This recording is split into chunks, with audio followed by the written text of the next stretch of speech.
কালকের এটিএম দিয়ে যে টাকাটা তুলেছিল করবি, সেই টাকাটা খরচ করাতে আমাদেরকে রেস্টুরেন্টে নিয়ে যাচ্ছিলো। তো আমরা চলে এলাম চায়না টাউনের চায়না গার্ডেন রেস্টুরেন্টে।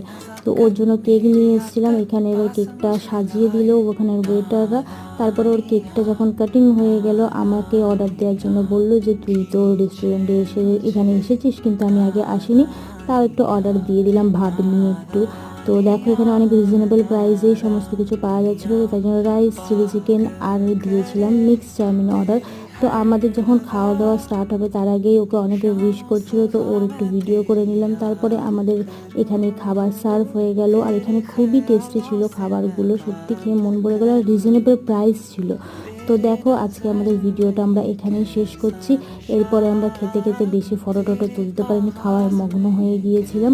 আর তারপরে আমরা বাড়ি চলে গিয়েছিলাম। বাড়ি চলে গিয়ে এখানে করবি আমাদের বাড়িতে এসেছিলো। তো আজকের জন্য টাটা, বাই বাই।